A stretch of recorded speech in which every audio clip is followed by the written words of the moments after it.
Welcome to the Great on Purpose podcast. My name is Alfonzo Alexander, and I am your host. In each episode of this podcast, you will have the opportunity to get to meet leaders from various backgrounds, various industries, who are really just cool people doing great things on purpose. They are pursuing their purpose and pursuing greatness and walking in lockstep as they do it. You'll understand what we mean more about that as you get into the podcast. Our goal here is to help you understand that being great is not just something that happens. It is something that has to be done on purpose and in alignment with your purpose. Therefore, this is the Great on Purpose podcast. Enjoy. Today's episode, Take the Journey, features Alfonzo Alexander's conversation with Fred Lowery. Fred Lowery has developed strong operating teams, launched innovative new products, acquired businesses, and successfully led organizations for more than 25 years while working for several Fortune 500 companies. In his current role as Senior Vice President and President for Thermo Fisher Scientific's customer channels business, Fred oversees Fisher Scientific, the company's industry-leading channel business for laboratory supplies used in academic and government research. Take a listen. Hello and welcome to the Great on Purpose podcast, where we focus on trying to help give you tips and understanding about how you can go on the journey for greatness, and also to help you have the reality that greatness is not a one-time thing, nor is it something that you can do just by happenstance. In fact, you have to be intentional about achieving greatness, hence great on purpose. Part of that is aligning what you're going after, what your goals are with your purpose.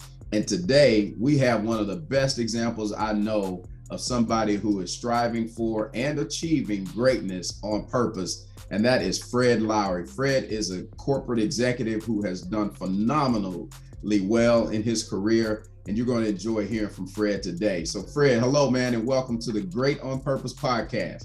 Hey, it's great to be here. Thanks for having me. As a matter of fact, it's a little surreal to have you introduce me and say that it's the podcast on being great on purpose. So I'm excited about having the conversation with you today.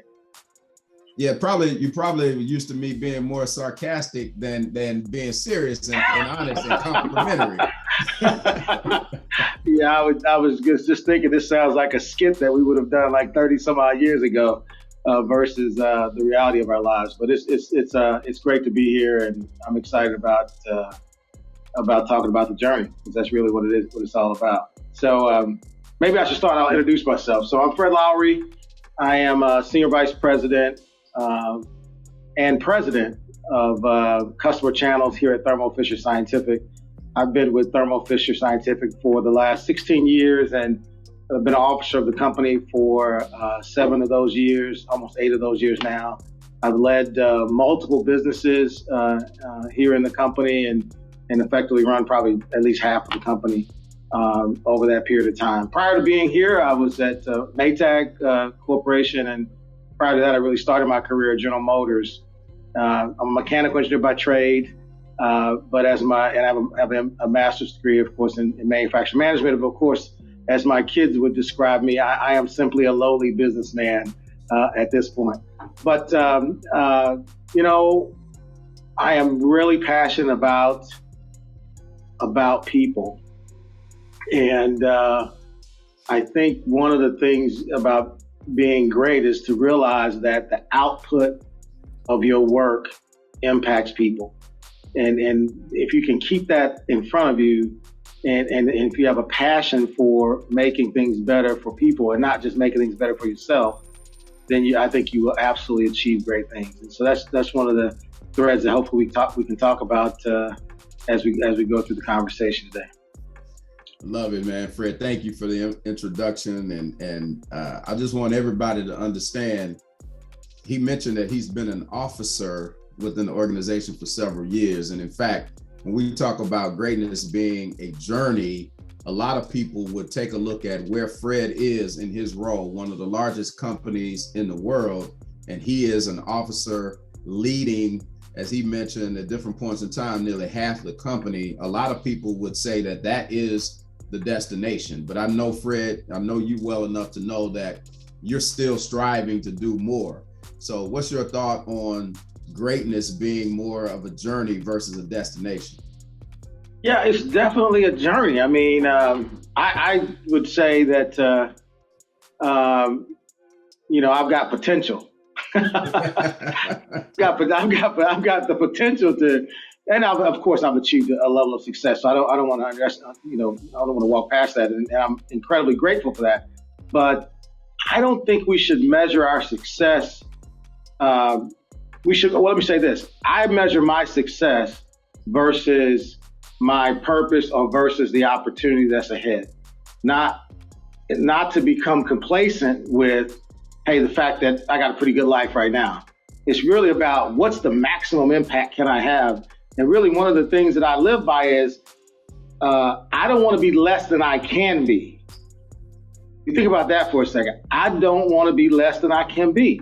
And if I can do more, I should do more, I must do more. I'm not going to be satisfied by not doing more. It's not that I don't appreciate where we are today. And part of that is to continue to learn, and part of that is to really enjoy the growing. If I just got to a certain level and just stayed there, there's no excitement in that. The excitement is in development, is in growing, is in continuing to make an impact and really trying to increase that impact. For not just my benefit, but for the benefit of others that I started with. Yeah, that's amazing, man. Don't be less than you can be.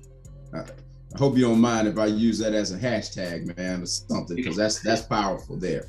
Fred, you can use it, and we've known each other long enough. That's how I really feel. Don't be less than you can be. Yeah. And I think a lot of times we accept less than we can, and I think that really limits us and limits our impact, and not just limits the benefits for us, but limits the benefits to others. Because I also believe, Fonz, that what we have is not for us. What we have is for somebody else, and likewise, what we need, somebody else has it. That's right. That means we have to be connected. We have to be giving away what we have, and we have to be open to receiving what we need from others. And that's the whole thing. If I got to do my part because somebody else needs that, right? Absolutely, man. And that's, you talk about connection and what we have and being able to share that and receive what we need from others.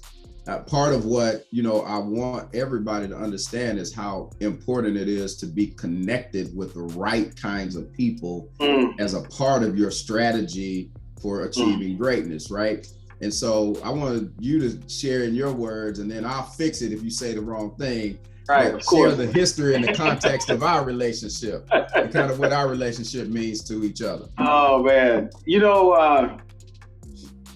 Fonz, I always felt like you thought you was my big brother. I don't know why, but I always felt like it. I never thought that way, but I always felt like you felt that way. But so, we met in college, both played football. Fonz was a year ahead of me, and we both played the same position. We both played quarterback at the time.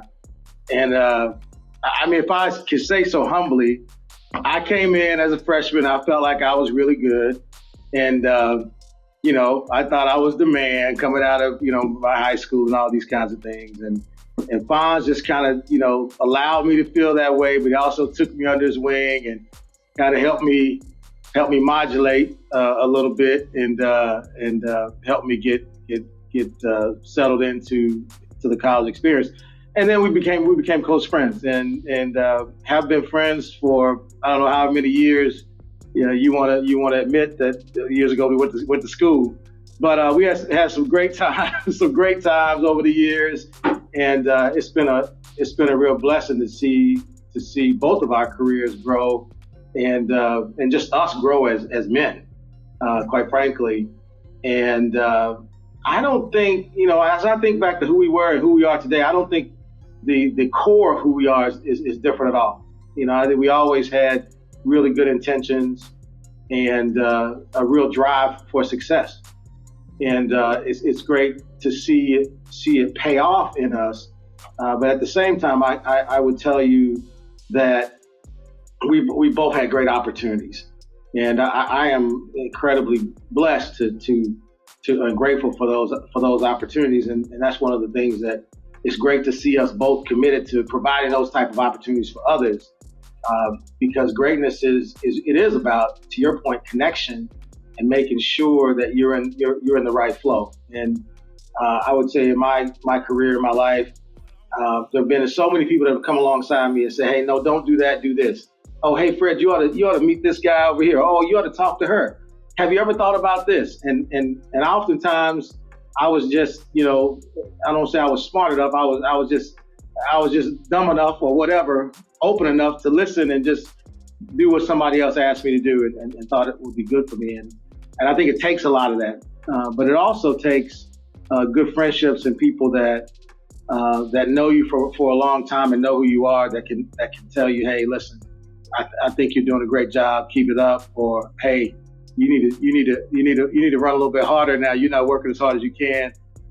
Tighten up."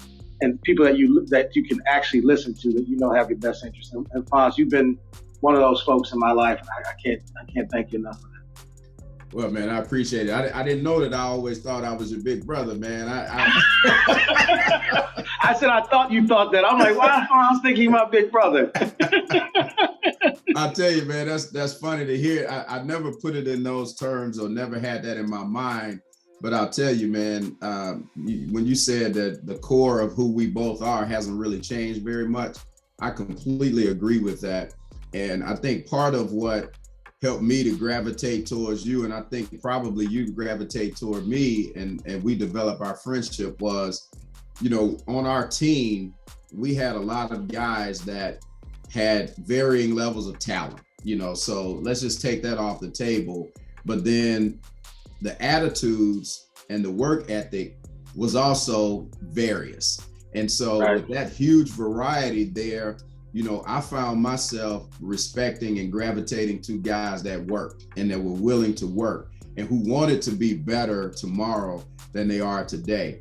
And I saw that in you, Fred. And so that's what I think really made us connect first, was I think you saw that in me, I saw it in you, and we were going to help each other be better tomorrow. Sometimes that meant competing when we were playing the same position. Sometimes that meant encouraging when we weren't, and doing those kinds of things. But that's part of that connection and what you need along your journey, man. And so I didn't think I was your big brother, but from now on, I'm just going to go on and take that role. I know you already have a big brother, but I'm going to be your other big brother. You my brother, you know that. But I think you make a good point around doing the work. I mean, you got to do the work, right? And I tell people now, do what you love, because you'll be better at it and you'll love doing the work. But the thing is, you got to do the work when you got to love the work more than you love the reward. Yeah. I'm going to let that sink in. You got to love the work more than you love the reward. And if you do that, the reward is going to absolutely happen. And you got to do the work when nobody knows you're doing the work. On Tuesday night when it's late and nobody knows that you're doing it, you got to do it anyway. And I think that's the thing that does separates people oftentimes. And it has to become a part of who you are. And that's really the opportunity all of us have. Absolutely, man. That's awesome, Fred. And you've got so much wisdom. You've dropped so many nuggets just in this short time that we've been on the call already. I want you to share and think about your progression as a leader, and share with us, what you would attribute to your personal progression as a leader. Yeah, I think the first thing is just I was raised well.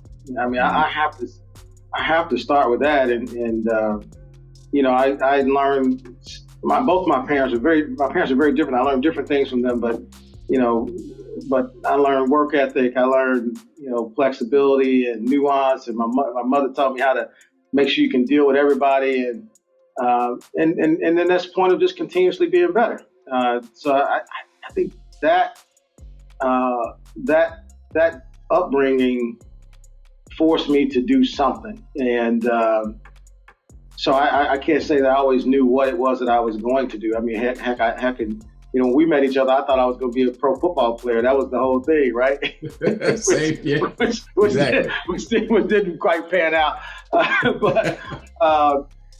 But so I think it started with that with me, and then when I got into school, and I'm a little competitive, as you might know, and as you know,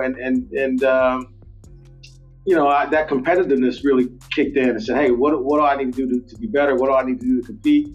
What do I need to do to be recognized as a player? And as I moved into the corporate world, I think I took that with me.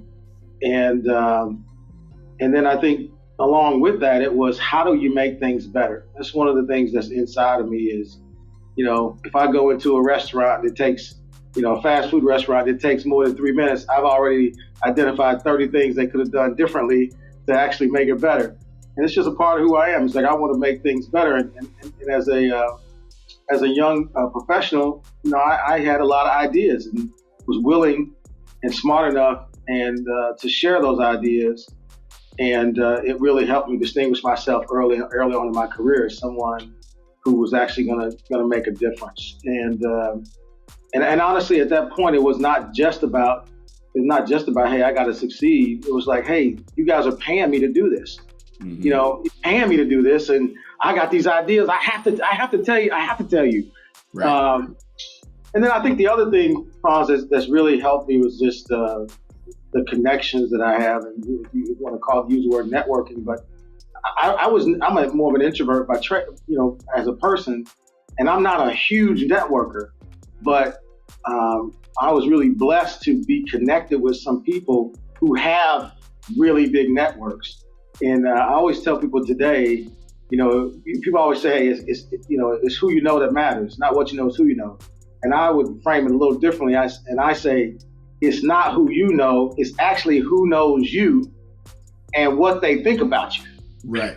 That's way more important than who you know. It's who actually knows you and actually has a positive impression of you. And those are the people who really pushed me forward. A very few folks who said early on, this guy's going to be successful. This guy we should take a look at. Hey, make sure that you keep an eye on this guy.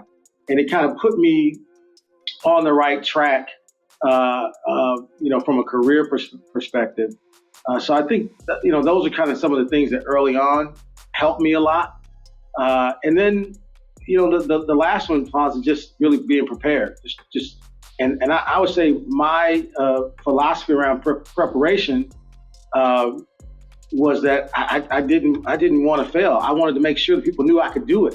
Just like when I came to Tennessee Tech to play football, I remember somebody saying when I was in high school, my senior year, they said, hey, when you go to college, it's going to be a lot harder, than it was in high school. And so I trained like I never trained before. I was in better shape than I ever have. Like as soon as I got there, I felt like I could do this, I could do anything. And that's the way I have tried to prepare in my career, is to really make sure that I'm ready for the opportunity before I get the opportunity.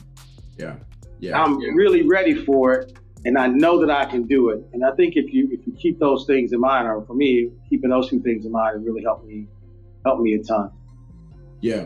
No, man, that's good, because if you have this preparation and you overlay that with the work ethic that you have, and then this whole level of desire to be better tomorrow than you are today, man, you are destined for moving forward and progressing.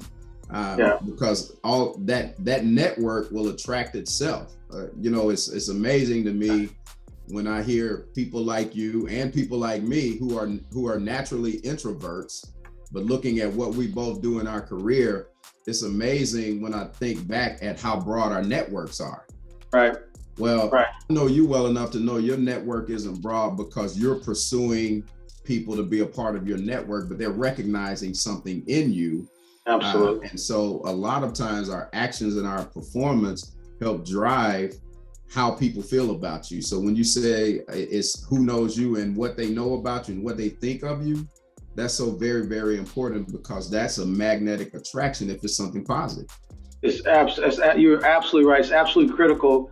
And the other thing I would just say is nobody, when you think about, I think back on my career, nobody remembers, people see you now, they go, man, you're really doing great. And but nobody remembers the years when I didn't know that I was doing great. When you're grinding it out. And I think it's really important to become good at something. I see people starting out in their careers today. I'm like, become good at something. Become the expert on something. One, it's going to do what you just said. It's going to attract people to you. People are going to be like, oh, no, Fonz knows. Oh, he knows everything about X. He's really good at, So once you become good at something, it's an attraction factor, but it also builds confidence in you, so that you can go and do something else. Because no, I know this thing hands down. And and oftentimes we get started in our careers and we want to, we want to take over Rome in a day. And I'm saying, do the work. Yeah. Do the work and become a go-to person.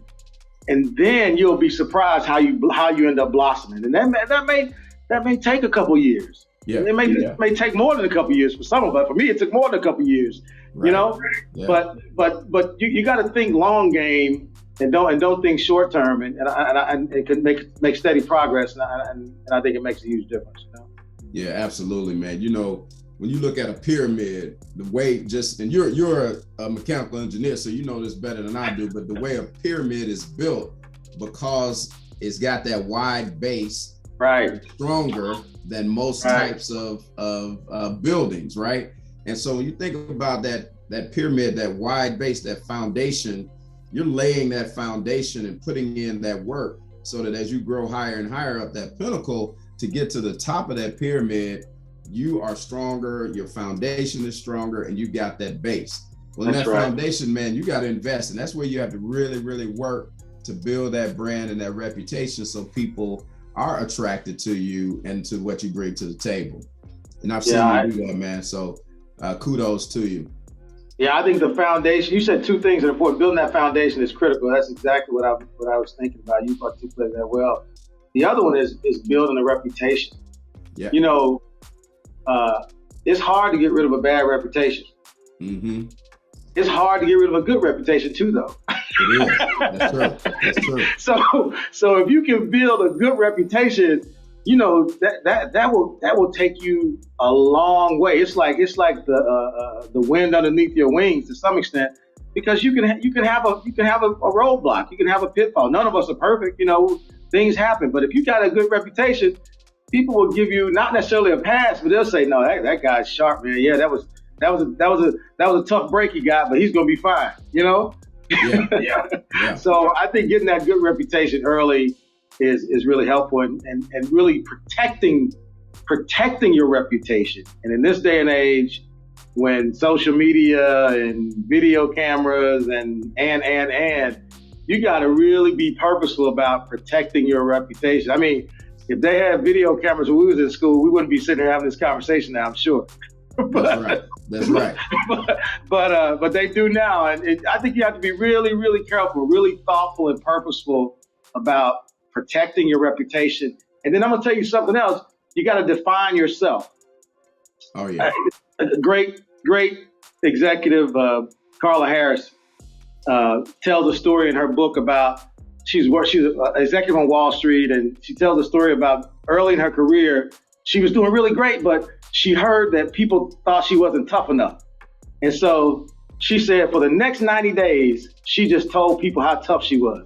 She said, I'd go into a meeting, I'd come out, and maybe some people would be waiting to go in, and they say, well, how did the meeting go, Carla? And she say, oh, it was a pretty good meeting, but I was tough on them. I was really tough on them. It's a great analogy, though. You got to tell your story to people. You got to define who you are. You got to back it up, of course, with what you do, but you got to make sure nobody else is defining that, telling that story about yourself. You got to define yourself. And here's the other thing. That's when things are going good and when things are going bad. If something's going bad, listen, nobody's going to hear more bad news about what's going on in my business than I'm going to tell them. I'm going to tell that narrative. I'm going to tell them how bad it was and what we're going to do about it to make it better. Nobody else is going to be able to tell that story better or in a different way than me. And that's going to adds credibility, and that gives people confidence that you know what you're doing, that you're going to fix the situation. So I mean, I think those are just a couple of things that I try to do, to move myself forward. That's great, man. Because you wrapped up into that, you telling the story yourself, man, that gives credibility. There's authenticity there. You're getting in front of the problem. So now, instead of people wanting to jump on you if it's a problem, then they're wanting to help. Exactly. Exactly. So you win fans from that, man. So that's awesome. And then if you're telling the story when things are going great, then that just helps create confidence that other people can have in you. So wonderful, man. Wonderful advice. But Fred, as you stated earlier, you know me a long time. And this is your big brother asking you this now, since I'm taking that role. But whenever we conclude a conversation, one of the things that I'm going to always do is ask, how can I help you? What can I do to be helpful to you, man? So I want to ask you that question now. Wow. First off, thank you for having me. And thanks for thinking of me. The thing that we can do, Fonz, is just, we need to communicate more. You know that. We see each other, tied to events, but in between those times, a text, a call, we can do a better job at that. And, the other thing is leveraging each other's network. And, I'm just thinking about, and this is more me being reflective on me, there's some things that I'm working on that I probably should talk to you about, because there are people in your network that could probably help with that. So really just us communicating a little bit more, I think would be helpful for me. And not just to push projects forward. I mean, just because we boys from way back, right? So, So that's what I would ask for is just, we should just get a little more time with each other. And I know life is complicated. We're busy and all that stuff, but we can do better. Yeah, consider that done, because that'll enrich both of us. Yeah, and we need that. We really do, because both of us are at stages in our lives where we can't count on everybody that we know to pour into us in the way that we need to be poured into. Agreed. Yeah. Agreed. Totally agree. Agree. So consider that done, man. And I'll initiate us putting something where we can do something fairly regularly on our schedules. Cool. I love it. Yeah. Anything, man, that you would like to share in closing with anybody that may be listening on the call? Just if I could, maybe a few summary thoughts, I would say, hey, love what you do. One thing I didn't say is write your goals down. And you have to write them down. I know you might have them in your head. Write your goals down and read them often. And then do the work and don't give up. So if you do those few things, you're gonna make progress. It's not about being perfect. It's not about not making mistakes. We all do that. It's really about staying persistent, staying committed, and staying focused on the things that you want. So that would be the advice. And then the final piece, and I wish we had more time to talk about it, is help somebody else. Whoever helps the most people ultimately wins. Yeah. And I'll leave you with that. Man, that is awesome, Fred. Thank you so much. I have to ask you one final question, though. So I know I said that last one was it, but you referenced earlier doing things to continue to grow. What are some of the things that you're doing to continue your own growth and development? Yeah, I mean, a couple of things I'm doing is just being involved outside of my day job. So I'm involved in board service on different boards, and it really puts me in an environment where I'm not the expert, where I get to work with another group of experts and see things and problems and from a different perspective. And then I'm quite engaged in philanthropic efforts where I can use my influence, our resources to to help others, but it also brings me in contact with new problems and challenges, and it really builds me. And then I still, I still have great mentors today, and that are doing the stuff that I think I want to do in the future. So interacting with them is the other thing that I do to grow. Excellent, man. Excellent. Fred, I appreciate you, man. And I've always enjoyed every time we get a chance to talk, and I'm committed for us to be able to do that more. Ladies and gentlemen, if you're listening, you are listening to and have just heard from one of my favorite leaders, somebody who is really epitomizing in his daily walk in life how you should be great on purpose. Fred Lowery, thank you so much for joining us. I look forward to the next time we get a chance to talk. And we'll have you back, man, so we can talk about helping people and a host of other things. We'll do that again sometime soon. Absolutely, man. Look forward to it. Okay, my friend. Take care. Take care, brother. Thank you for tuning in to the Great on Purpose podcast. I am Alfonzo Alexander. Please be sure to follow me on Instagram, LinkedIn, and Facebook so that you can continue to hear stories and get information that can help inspire you to be great on purpose.